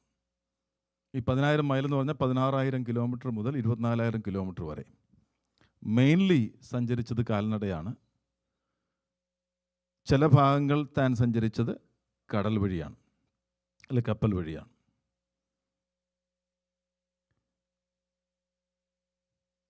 AD 37 തൻ്റെ കൺവേർഷൻ ഉണ്ടായത്. നമുക്കറിയാം, അപ്പോസ്തല പ്രവൃത്തി 9-ാം അധ്യായം. 37 മുതൽ 40 വരെയുള്ള AD കാലയളവിൽ 3 വർഷം താൻ അറേബ്യൻ മരുഭൂമിയിലായിരുന്നു എന്നുള്ളത് നമുക്ക് അറിയാവുന്ന കാര്യമാണ്. AD 40 താൻ യെരുശലേമിലേക്ക് മടങ്ങി വന്നു, പത്രോസുമായി ഒരു കൂടിക്കാഴ്ചയ്ക്കായിട്ട്. 40 മുതൽ 44 വരെ ഉള്ള കാലയളവിൽ താൻ തർസോസിലും അതിന് ചുറ്റുപാടുമുള്ള സ്ഥലങ്ങളിൽ സുവിശേഷത്തിൻ്റെ സാക്ഷിയായി. 44-45 കാലയളവിൽ അന്ത്യോക്യയിലേക്ക് താൻ സുവിശേഷ നിമിത്തം അവിടെ മിനിസ്ട്രി ചെയ്യുമായിരുന്നു. 45-46 കാലയളവിൽ ബർന്നബാസുമൊത്ത് താൻ യെരുശലേമിലേക്ക് വന്നു. 46-ലോ 47-ലോ ബർന്നബാസുമൊത്ത് 2 വർഷം താൻ ഫസ്റ്റ് മിഷണറി യാത്ര ചെയ്യുകയാണ്. ഒന്നാമത്തെ മിഷണറി യാത്ര AD 50 യെരുശലേം കൗൺസിലിൽ താൻ അറ്റൻഡ് ചെയ്തതായിട്ട് നമുക്ക് അപ്പോസ്തലപ്രവൃത്തി 16 നമുക്ക് കാണാൻ കഴിയും. 15 നമുക്ക് കാണാൻ കഴിയും. 51-ലാണ് രണ്ടാമത്തെ മിഷണറി യാത്ര താൻ ചെയ്യുന്നത്. 51-ലാണ് രണ്ടാമത്തെ മിഷണറി യാത്ര ചെയ്യുന്നത്. 2.5 മുതൽ 3 വർഷമായിരുന്നു ആ മിഷണറി യാത്ര. അതിൽ 18 മാസത്തോളം താൻ കൊരിന്തിലായിരുന്നു. ഇനി പെട്ടെന്ന് ഞാൻ പറഞ്ഞു പോകാം. AD 54 മൂന്നാമത്തെ മിഷണറി യാത്ര ചെയ്തു. 4 വർഷം ഉണ്ടായിരുന്നു. അതിൽ 3 വർഷം താൻ എഫെസോസിലായിരുന്നു. 58 തന്നെ അറസ്റ്റ് ചെയ്തു. 58 മുതൽ 60 വരെയുള്ള കാലയളവിൽ താൻ കൈസരിയിലായിരുന്നു. AD 60 വീണ്ടും തന്നെ അറസ്റ്റ് ചെയ്തു.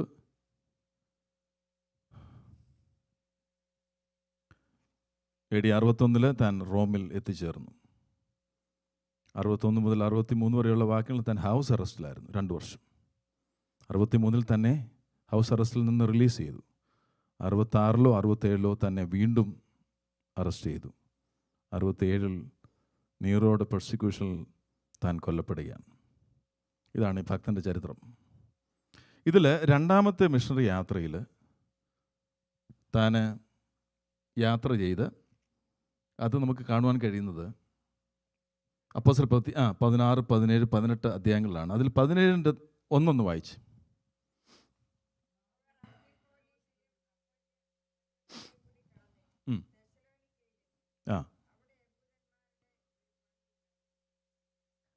വായിച്ചു.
ഞാനത് വായിപ്പിക്കാൻ കാര്യം, ഇനിയിപ്പോൾ നമ്മൾ ആ ലേഖനത്തിലൂടെ പോകുമ്പോൾ ഈ ഒരു ചിത്രം നമുക്ക് നമ്മുടെ മനസ്സിലുള്ളത് നല്ലതാണ്. തൻ്റെ രണ്ടാമത്തെ മിഷണറി യാത്രയിൽ ഫിലിപ്പിയിൽ നിന്നും യാത്ര ചെയ്ത് 160 കിലോമീറ്റർ താൻ യാത്ര ചെയ്ത് തെസ്സലോനിക്കയിൽ താൻ എത്തിയ കാര്യമാണ് 17-ാം അധ്യായത്തിൻ്റെ തുടക്കത്തിൽ നമുക്ക് കാണാൻ കഴിയുന്നത്. അതിന് മുമ്പുള്ള കാര്യങ്ങൾ നമുക്കറിയാം. ഫിലിപ്പി കാരാഗൃഹത്തിലായിരുന്നു പൗലോസും ശീലാസും എന്നുള്ളത്. അതിന് മുമ്പേ തനിക്കൊരു ദർശനം ലഭിക്കുന്ന കാര്യവും, അതിനു മുമ്പേ തൊട്ട് മുമ്പേ ലുദിയയുടെ മാനസാന്തരം നമ്മൾ കാണും. അതിനു മുമ്പേ താനൊരു ദർശനം കാണുന്നത് നമുക്കറിയാം. മാത്രമല്ല, താൻ പോകാൻ ആഗ്രഹിച്ച 2 സ്ഥലങ്ങളെ കർത്താവ് വിലക്കി. അങ്ങനെയാണ് ഇവിടെ എത്തിയത്. 16-ൻ്റെ 1 വായിച്ചാൽ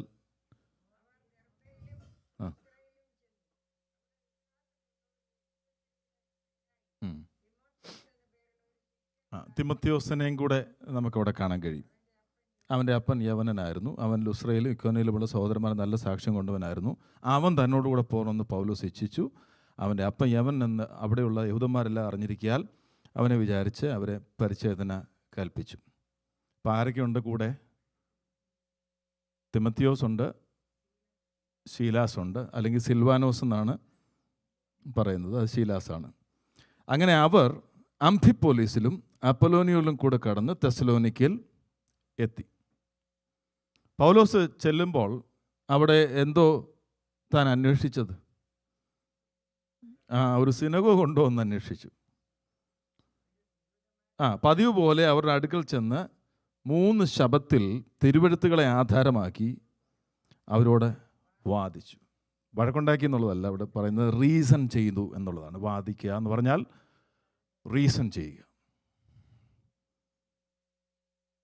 തിരുവെഴുത്തുകളെ എന്ന് പറയുന്നത് പഴയ നിയമ തിരുവെഴുത്തുകളിൽ നിന്ന് എന്താണ് പറഞ്ഞതെന്ന് അടുത്ത വാക്യത്തിലുണ്ട്. എന്താ അവിടെ പറഞ്ഞേ? ക്രിസ്തു കഷ്ടം അനുഭവിക്കണം.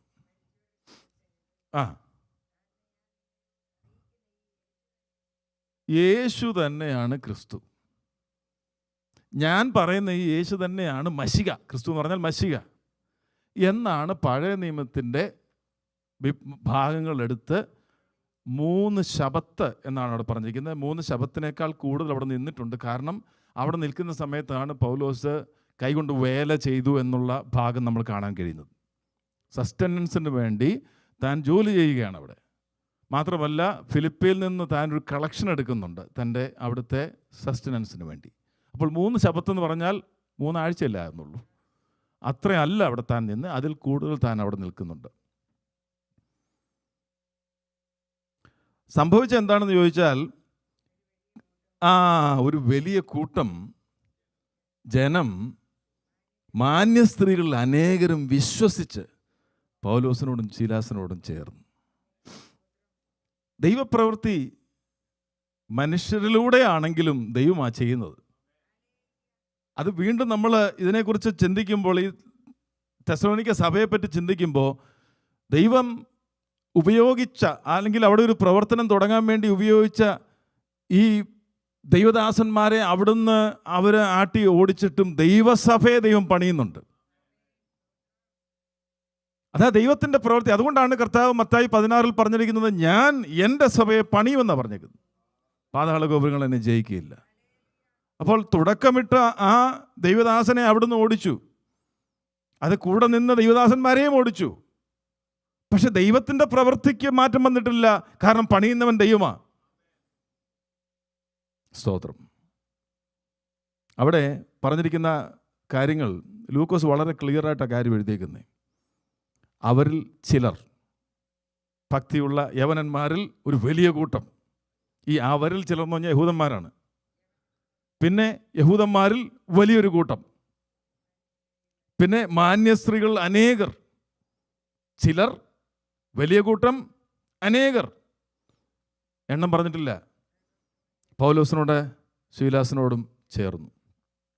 ദൈവസഭയുടെ തുടക്കം മുതൽ തന്നെ എന്തോ ഉണ്ട്, ആ ഉപദ്രവമുണ്ട്. അത് ഒരു അത്ഭുതമൊന്നുമല്ല. പത്രോസിന്റെ ലേഖനത്തിൽ അത് പറഞ്ഞിട്ടുണ്ട്. നിങ്ങൾക്ക് ഭവിച്ചിരിക്കുന്ന ഈ പീഡനം ഇതൊരു അപൂർവ കാര്യമാണെന്ന് ഓർത്തൊന്നും അത്ഭുതപ്പെടേണ്ട കാര്യമൊന്നുമില്ല. ഇത് കർത്താവ് നേരത്തെ തന്നെ പറഞ്ഞ കാര്യമാണ്. യോഹന്നാൻ 16:33, യോഹന്നാൻ 15 ഒക്കെ പറഞ്ഞിട്ടുണ്ട്. ലോകം നിങ്ങളെ പകയ്ക്കുന്നു, നിങ്ങൾ ആശ്ചര്യപ്പെടരുത്, നിങ്ങൾക്ക് മുമ്പേ എന്നെ പകച്ചിരിക്കുന്നു. നിങ്ങൾ ലോകക്കാരല്ല. അത് നിങ്ങൾ തന്നെ മനസ്സിലാക്കണമെന്നാണ് കർത്താവ് പറഞ്ഞു. നിങ്ങൾ ലോകക്കാരല്ലല്ലോ. അപ്പോൾ ലോകം നിങ്ങളെ പകയ്ക്കും, നിങ്ങൾ ആശ്ചര്യപ്പെടരുത്. കാരണം ഞാൻ നിങ്ങളെ ലോകത്തിൽ നിന്ന് തിരഞ്ഞെടുത്തത് കൊണ്ട്, നിങ്ങൾ ലോകക്കാരല്ലായ കൊണ്ടും ലോകം നിങ്ങളെ പകയ്ക്കും. ലോകത്ത് നിങ്ങൾക്ക് കഷ്ടമുണ്ടെങ്കിലും ധൈര്യപ്പെടുകയും, ഞാൻ ലോകത്ത് ജയിച്ചിരിക്കുന്നു എന്നാണ് യോഹന്നാൻ സുവിശേഷം 16:33 കർത്താവ് പറഞ്ഞേക്കുന്നത്. പിന്നെ ലേഖനങ്ങളെല്ലാം വരുമ്പോൾ അത് തന്നെ എഴുതി വെച്ചേക്കുന്നത്. സ്തോത്രം. അപ്പോൾ ദൈവസഭ അവിടെ ഉടലെടുത്തു. മെസ്സേജ് വളരെ ക്ലിയറാണ്. അവിടെ ഉയർത്തുന്നത് ആരെയാണ്? ക്രിസ്തുവിനെ ഉയർത്തുന്നത്. ദൈവസഭ വളരുന്നതിൻ്റെ ആധാരം പല നിലകളിൽ സഭകളെന്ന് പറയുന്ന സംഘടനകൾ വളരുന്നുണ്ട്. പക്ഷേ യഥാർത്ഥത്തിൽ ക്രിസ്തുവിൻ്റെ സഭ വളരുന്നതിൻ്റെ ആധാരം, അതിൻ്റെ മെസ്സേജ് എന്ന് പറഞ്ഞാൽ ക്രൈസ്റ്റാണ്. Christ only. ഇവിടെ പറഞ്ഞുണ്ടോ, ക്രിസ്തു കഷ്ടം അനുഭവിക്കുകയും മരിച്ചതെന്ന് ഉയർത്തെഴുന്നേൽക്കുകയും ചെയ്യേണ്ടത് എന്നും ഞാൻ നിങ്ങളോട് അറിയിക്കുന്ന ഈ യേശു തന്നെ ക്രിസ്തു എന്ന് തെളിയിച്ച് വിവരിച്ചു കൊണ്ടേയിരുന്നു. റീസൺ ചെയ്ത് അത് തന്നെയാണ്, വേറെ ഒരു മെസ്സേജും ഇല്ല. അപ്പോഴാണ് ദൈവത്തിൻ്റെ ആത്മാവ് അവരുടെ ഉള്ളിൽ പരിവർത്തിച്ച് ചിലർ, പിന്നെ വലിയ കൂട്ടം, പിന്നെ അനേകർ വിശ്വസിച്ചു. പക്ഷേ ഇതേ സമയം തന്നെ പ്രതികൂലങ്ങളും വർദ്ധിക്കുന്നു. യഹൂദന്മാരോ അസൂയ പൂണ്ട് മെനത്തിട്ട് നടക്കുന്ന ചില ദുഷ്ടന്മാരെ ചേർത്ത് പുരുഷാരത്തെ ഇളക്കി പട്ടണത്തിൽ കലഹം ഉണ്ടാക്കി. ഇവിടെ സംഭവിച്ചത് എന്താണെന്ന് ചോദിച്ചാൽ, നമ്മളിനിയും തെസ്സലോനിക്കർ 1 ലേഖനത്തിലേക്ക് വരാം. പൗലോസ് അവിടെ നിന്ന് പോവുകയാണ്. യഹൂദന്മാർ ജനത്തെ ഇളക്കിയപ്പോൾ, പൗലോസിനെതിരെ കലഹമുണ്ടാക്കിയപ്പോൾ പൗലോസ് അവിടുന്ന് ബെറോവയിലേക്ക് പോയി. അതുകൊണ്ട് ആ പ്രവർത്തനം നിന്നു പോയില്ല. ഞാൻ വീണ്ടും അത് തന്നെ പറയുക. അവിടെ വീണ വിത്തിന് കിളിർപ്പുണ്ടായി. ഈ ബെറോവെ ചെന്നപ്പോൾ അവിടെയും യഹൂദന്മാർ എന്ത് ചെയ്യാണ്? പ്രശ്നം ഉണ്ടാക്കുക. അപ്പോൾ എന്ത് ചെയ്തു? ശിലാസിനെയും തിമോത്തിയോസിനെയും അവിടെ ആക്കിയിട്ട് പൗലോസ് അഥേനയ്ക്ക് പോയി. ശിലാസും തിമോത്തിയോസും അഥേനയിലേക്ക് വന്നു. അപ്പോൾ തിമോത്തിയോസിനെ വീണ്ടും തെസ്സലോനിക്കയ്ക്ക് പൗലോസ് അയച്ചു. എന്നിട്ട് ശിലാസിനെ ഫിലിപ്പിലേക്ക് പറഞ്ഞു വിട്ടിട്ട് താൻ അവിടെ പോയി, താൻ കൊരിന്തിലേക്ക് പോയി. അവിടെയാണ് താൻ 18 മാസം താനായിരുന്നത്. അതാണ് അപ്പോസ്തല പ്രവൃത്തി 18:1 വായിച്ച. അപ്പോസ്തല പ്രവൃത്തി 18:1. When to Corinth. കൊരിന്തിലേക്ക് താൻ പോവുകയാണ്. അപ്പോൾ തിമോത്തിയോസിനെ എവിടോട്ട് വിട്ടു? തെസ്സലോനിക്കയ്ക്ക് വിട്ടു. തെസ്സലോനിക്കയ്ക്ക് പോയ തിമോത്തിയോസ് തെസ്സലോനിക്ക സഭയെപ്പറ്റിയുള്ള റിപ്പോർട്ടുമായി മടങ്ങി വന്നപ്പോൾ പൗലോസ് അവരെ ശ്ലാഘിച്ചുകൊണ്ട് എഴുതിയ ലേഖനമാണ് ഈ തെസ്സലോനിക്കയ്ക്കുള്ള 1-ാം ലേഖനം. എന്തുകൊണ്ട് ഈ തെസ്സലോനിക്ക സഭ മാതൃകാ സഭ എന്ന് പറയുന്നത് എന്ന് നമ്മൾ വിശദീകരിക്കും. ഈ ആദ്യത്തെ 10 വാക്യത്തിൽ 5 കാര്യങ്ങളുണ്ട്. ആദ്യത്തെ 10 വാക്യത്തിൽ 5 കൂട്ടം കാര്യങ്ങൾ നമുക്ക് കാണാൻ കഴിയും. Why Thessalonica, the church at Thessalonica is an ideal church. ഒന്നാമത്തെ കാര്യം 1-ാമത്തെ വാക്യം മുതൽ 5-ാമത്തെ വാക്യം വരെ ആണ്, 4-ാമത്തെ വാക്യം വരെയാണ്, 5-ാമത്തെ വാക്യം വരെയാണ്. It was a saved church. അവിടെയുള്ള ദൈവജനം യഥാർത്ഥത്തിൽ രക്ഷിക്കപ്പെട്ടവരായിരുന്നു. 6-ാമത്തെ വാക്യം ഞാൻ ആദ്യമേ ഒന്ന് പറഞ്ഞു വിടാം, എന്നിട്ട് പിന്നെ നമുക്ക് ഓരോ വാക്യത്തിലൂടെ പോകാം. 6-ാമത്തെ വാക്യത്തിൽ അവിടെ എഴുതിയിരിക്കുന്നത്, ബഹുകഷ്ടം സഹിക്കേണ്ടി വന്നെങ്കിലും നിങ്ങൾ പരിശുദ്ധാത്മാവിന്റെ സന്തോഷത്തോടെ വചനം കൈക്കൊണ്ട് ഞങ്ങൾക്കും കർത്താവിനും അനുകാരികൾ. അപ്പം അനുകാരികളായി. It was a surrendered church. 3-ാമത്തേത് 6-ാം വാക്യത്തിൽ തന്നെ, it was a suffering church. 6-ാം വാക്യത്തിൽ തന്നെ. 4-ാമത്തെ കാര്യം 8-ാമത്തെ വാക്യത്തിൽ, നിങ്ങളുടെ അടുക്കൽ നിന്ന് കർത്താവിൻ്റെ വചനം മുഴങ്ങിച്ചെന്നത് മക്കതോനിയയിലും ആഖായിലും മാത്രമല്ല, എല്ലായിടവും നിങ്ങൾ ദൈവത്തിലുള്ള വിശ്വാസം പ്രസിദ്ധമായിരിക്കുന്നു. അതുകൊണ്ട് ഞങ്ങളൊന്നും പറയാൻ ആവശ്യമില്ല.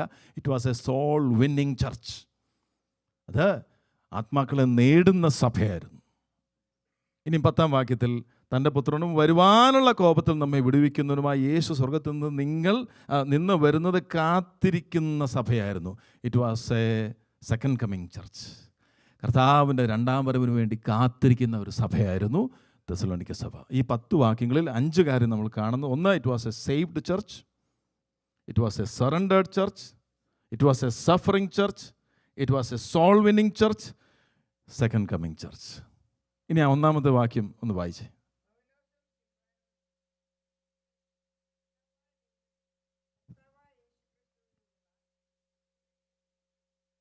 അപ്പോൾ അവൻ്റെ ഒരു ചെറിയൊരു ഹെഡിങ് എഴുതുവാണെങ്കിൽ, saved church, verses 1-5. Saved church. ഇവിടെ പറഞ്ഞിരിക്കുന്ന കാര്യം 3 പേരെ അഡ്രസ്സ് ചെയ്യുന്നെങ്കിലും പൗലോസാണ് ഈ ലേഖനത്തിൻ്റെ ലേഖകൻ. പക്ഷേ പൗലോസിൻ്റെ ഒരു രീതിയാണ്, കൂടെ ഉള്ളവരെയും കൂടെ പൗലോസ് അത് എഴുതും. പല ലേഖനങ്ങളിൽ അങ്ങനെ എഴുതിയിട്ടുണ്ട്. പക്ഷേ നമുക്കറിയാം പൗലോസാണോ എഴുതിയത്? ദൈവത്തിൻ്റെ പരിശുദ്ധാത്മാവല്ലേ എഴുതിയത്? അതെ, പൗലോസ് ഒരു മീഡിയം മാത്രമാണ്. പക്ഷേ മനുഷ്യനെന്ന നിലയിൽ എഴുതിയതാരാ? പൗലോസാണ്. പൗലോസും സിൽവാനോസ് മീൻസ് സൈലസ്, ശീലാസും തിമോത്തിയോസും. ഇനി അടുത്തത് ദൈവസഭ എന്താണെന്നുള്ളൊരു ചിത്രം നമുക്ക് ഇവിടെ കാണാൻ കഴിയും. പിതാവായ ദൈവത്തിലും യേശുക്രിസ്തുവിലും ഉള്ള തെസ്സലോനിക്ക സഭ. ഹല്ലേലൂയ. EPC സഭ പിതാവായ ദൈവത്തിലും അവൻ്റെ പുത്രനായ യേശുക്രിസ്തുവിലുമുള്ള സഭ. സ്തോത്രം, സ്തോത്രം. This is not any church. Church എന്ന് പറഞ്ഞാൽ അതിൻ്റെ അർത്ഥം എന്തുവാ? വേർതിരിക്കപ്പെട്ട കൂട്ടമെന്നേ ഉള്ളൂ. അത് പല പർപ്പസിനായി വേർതിരിക്കപ്പെട്ട കൂട്ടമുണ്ടല്ലോ. അന്നും ഉണ്ടായിരുന്നു, ഇന്നും ഉണ്ട്. പക്ഷേ ഈ ചർച്ച്, തെസ്സലോനിക്ക സഭ, this is not any kind of church. This is a church that is in the Father and the Son. താഴോട്ട് വരുമ്പോൾ പരിശുദ്ധാത്മാവിൽ നിന്നും കാണാം. അപ്പോൾ പിതാവിലും പുത്രനും പരിശുദ്ധാത്മാവിനും ഉള്ള ദൈവസഭ, that is the saved church. അതാണ് ഐഡിയൽ ചർച്ച്, അതാണ് മാതൃകാ സഭ. എന്താണ്? പിതാവായ ദൈവത്തിലും പുത്രനായ യേശു ക്രിസ്തുവിലും പരിശുദ്ധാത്മാവിലും ഉള്ള ദൈവസഭ. അപ്പോൾ ഇത് ഏതൊരു ചർച്ച് പോലുള്ള ചർച്ച് അല്ല. ഇത് new testament church, this is A peculiar church. അതല്ലേ കർത്താവിൻ്റെ ലക്ഷ്യം. ഈ വിളിച്ച് വേർതിരിക്കപ്പെട്ടവരുടെ കൂട്ടം എന്ന് പറഞ്ഞാൽ സെപ്പറേറ്റഡ് അല്ലേ? 9-10 വാക്യങ്ങളിൽ പത്രോസിൻ്റെ 1 ലേഖനം 1-2-9-10 വാക്യങ്ങളിൽ എന്ത് എഴുതിയിരിക്കുന്നത്? നിങ്ങളോ അന്ധകാരത്ത് നിന്ന് തൻ്റെ അത്ഭുത പ്രകാശത്തിലേക്ക് വിളിച്ചവൻ്റെ സൽഗുണങ്ങളെ ഘോഷിപ്പാൻ തക്കവണ്ണം തിരഞ്ഞെടുക്കപ്പെട്ട ഒരു ജാതിയും രാജകീയ പുരോഹിത വർഗവും വിശുദ്ധ വംശവും സ്വന്തം ജനവുമാകുന്നു. ഇസ്രായേലിനെ പറ്റി പറഞ്ഞത് എന്താ? എനിക്ക് വേണ്ടി എൻ്റെ സമ്പത്തെന്ന് പറയുന്ന ഒരു കൂട്ടം ജനം. ഈ ദൈവത്തിൻ്റെ സമ്പത്താണ് നമ്മളെന്ന്, ദൈവത്തിൻ്റെ സ്വന്തം ജനമാണ് നമ്മളെന്ന്. ഇസ്രായേലിനെ തിരഞ്ഞെടുത്തപ്പോൾ അവരെ ഒരു വേള മാറ്റിക്കളഞ്ഞിട്ടാണെന്ന് ഓർക്കണം. ജാതികളിൽ നിന്നുള്ള നമ്മെ തിരഞ്ഞെടുത്ത് ദൈവം പറയാ, നീയാണ് ഇപ്പോൾ എൻ്റെ സ്വന്തം, നീയാണ് എൻ്റെ സമ്പത്ത്. 1-ാം വാക്യത്തിൽ അപ്പോസ്തലൻ ആ ദൈവസഭയുടെ ഒരു ചിത്രം കൊടുക്കുന്നുണ്ടോ? പിതാവായ ദൈവത്തിലും തൻ്റെ പുത്രനായ യേശു ക്രിസ്തുവിലും ഉള്ള തെസ്സലോനിക്ക സഭയ്ക്ക്. ഹല്ലേലൂയ. സഭ, അതിൻ്റെ മഹത്വം, അതിൻ്റെ ആ ഇമ്പോർട്ടൻസ് നമ്മൾ മനസ്സിലാക്കണം. അതിൻ്റെ ആ മൂല്യം നമ്മൾ ആ നിലയിൽ തന്നെ കാണണം. കാരണം പിതാവായ ദൈവത്തിൻ്റെ ഹൃദയത്തിലുള്ളതാണ് ദൈവസഭ, പുത്രൻ്റെ ഹൃദയത്തിലുള്ളതാണ് ദൈവസഭ, പരിശുദ്ധാത്മാവിലുള്ളതാണ് ദൈവസഭ. അതിൻ്റെ മൂല്യം നമ്മൾ മനസ്സിലാക്കണം. അതിനെ ലൈറ്റായിട്ട് ലാഘവത്തോടെ നാം എടുക്കരുത്. ആ ഇമ്പോർട്ടൻസ് നമ്മൾ മനസ്സിലാക്കണം. സഭ ഇന്ന് പലർക്കും അത് അറിയില്ല. സഭയെന്ന് പറഞ്ഞു കഴിഞ്ഞാൽ ഞായറാഴ്ച ഒരു അവധി കിട്ടി, പോകാതിരുന്നാൽ എന്തോ തോന്നും അല്ലേ? എൻ്റെ പ്രിയമുള്ളവരെ, ഞാനത് തമാശയായിട്ട് പറയുന്നതല്ല. ഇതിനൊരു മൂല്യമുണ്ട്. ഇപ്പോൾ ജോലി കാരണം വരാതിരിക്കുന്നത് അത് വേറെ കാര്യം. പക്ഷേ ഈ സഭ എന്ന് പറയുന്നത്, അതിൻ്റെ ഇമ്പോർട്ടൻസ് നമ്മൾ മനസ്സിലാക്കണം. നമ്മെ ഏത് വിളിക്കായി ദൈവം വിളിച്ചോ ആ വിളിക്ക് വേണ്ടി നമ്മെ തയ്യാറാക്കേണ്ടതിന് ദൈവം വെച്ച വ്യവസ്ഥയാണ് ദൈവസഭ, ഇൻസ്റ്റിറ്റ്യൂഷനാണ്. ഹല്ലേലൂയ. ആ സഭയെപ്പറ്റി പറഞ്ഞിരിക്കുന്നത് പിതാവായ ദൈവത്തിലും പുത്രനായ യേശു ക്രിസ്തുവിലുമുള്ള, താഴോട്ട് വരുമ്പോൾ പരിശുദ്ധാത്മാവിലുമുള്ള ദൈവസഭ. നമുക്ക് കണ്ണടയ്ക്കാൻ പ്രാർത്ഥിക്കാം. ഒരു ഐഡിയൽ ചർച്ച്, ആ ചർച്ച് എങ്ങനെ ആയിരിക്കണം എന്നുള്ളത് നമ്മൾ ഇതിലൂടെ പഠിക്കുമ്പോൾ നമ്മൾ ഇൻഡിവിജ്വലി അങ്ങനെ ആയി മാറാൻ നമ്മെ തന്നെ സമർപ്പിക്കാം. An ideal church is the saved church. രക്ഷിക്കപ്പെട്ടവരുടെ കൂട്ടമാണ് ദൈവസഭ എന്ന് പറയുന്നത്. രക്ഷിക്കപ്പെട്ടവരുടെ കൂട്ടം, പിതാവായ ദൈവത്തിലും പുത്രനായ യേശു ക്രിസ്തുവിലും പരിശുദ്ധാത്മാവിലുമുള്ള ദൈവസഭ എന്ന് പറയുമ്പോൾ it's A saved church. Hallelujah. An ideal church is a surrendered church. സമർപ്പിക്കപ്പെട്ടവരുടെ കൂട്ടമാണ് ideal church. An ideal church is a suffering church. പ്രതികൂലത്തിൻ്റെ മധ്യത്തിലും നിലനിൽക്കുന്ന ഒരു ദൈവസഭ. An ideal church is a soul winning church. മറ്റുള്ളവരെ നേടുന്ന സഭ. An ideal church is a second coming church. കർത്താവിൻ്റെ രണ്ടാം വരവിന് വേണ്ടി ആവലോടെ കാത്തിരിക്കുന്ന സഭയാണ് മാതൃകാ സഭ. അപ്രകാരമുള്ള സഭയായി നമ്മൾ തുടർന്നുമായിരിക്കാൻ കർത്താവ് നമ്മെ സഹായിക്കട്ടെ. ഈ പഠനം അതിന് നമ്മെ സഹായിക്കട്ടെ എന്നുള്ള പ്രാർത്ഥനയോടുകൂടെ എൻ്റെ വാക്കിൽ വരുമ്പോൾ കർത്താവ് ധാരാളമായി അനുഗ്രഹിക്കട്ടെ. സ്തോത്രം. കണ്ണടയ്ക്കാം, പ്രാർത്ഥിക്കാം.